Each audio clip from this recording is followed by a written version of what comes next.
Hello and welcome to the 10th episode of the Magazine Monologues.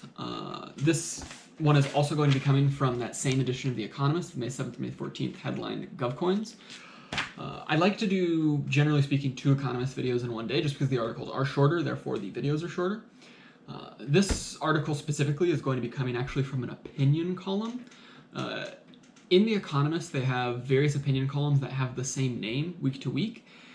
I assume that it's the same writer for every week on these opinion columns, but I don't actually know that to be true because, as I've mentioned, they don't attribute authorship in this magazine. But today's article is coming from the Lexington opinion column. There are multiple, basically each region has one, so I know off the top of my head that the Asian one is called Banyan. I don't know any of the others, but in the American section, the opinion column is called Lexington. The title of it is A Shad State of Affairs, and it's going to probably be the lightest magazine monologue that I'm going to do. The opinion piece talks about the hickory shad. It is a fish. I had not heard of it until this article, but it is a fish so in the west, salmon swim upstream to spawn. In the east, it's the shad fish.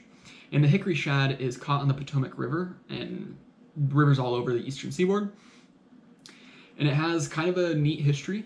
George Washington's wealth apparently was based on his shad fisheries.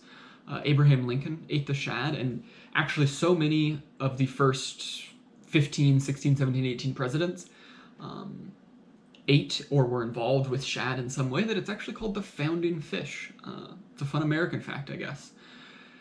And there's a whole community and a whole culture of shad fishing and angling in the Potomac River around DC that you have all sorts of people. You have the lawyers that need to be in the office at 8 a.m. so they go out there at 5:30 a.m. to get some angling. You have the Make America Great Again wearing individuals who are fishing alongside third generation Hispanic family fishing with their umbrellas and coolers. I don't know why the umbrellas and coolers were mentioned in the article, but they were specifically mentioned. And you just have everybody from every possible political niche and subculture that partakes in this shad fishing in some way or another. I do believe it's catch and release in that area because the only person that they actually talk to specifically in the article, and part of it involves him releasing the fish back into the river. So I assume it's catch and release, but I can't speak definitively on that. In addition, the shad fish, besides just its weird historical and cultural importance that I was entirely unaware of, is kind of a conservation success. So I believe it was Lyndon Johnson in the 60s.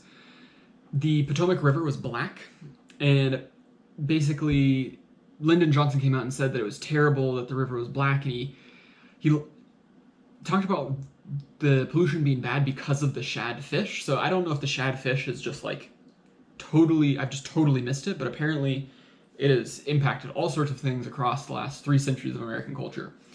But Lyndon Johnson was upset that the river was highly polluted because he loved the shad fish, and a lot of historians actually attribute that to the later introduction of the Clean Water Act in 1972, which then did eventually clean up rivers all over the nation, but specifically, it cleans up the Potomac.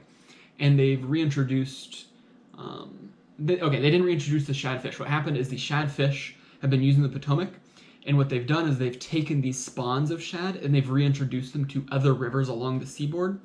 I forget the name of the river in Delaware that they mentioned, but they did say that recently they had reintroduced shad to this river in eastern Delaware. It was a fine piece. I wasn't against it by any means, but I just thought that I would bring a different topic to the magazine monologues as opposed to all of the political and econ and foreign policy stuff that I've done. The next magazine monologue is, I got a new edition it's another double issue of Time, so I need to look at that and see what I have in there. But most likely, the next magazine monologue will be coming from Scientific American. Thank you.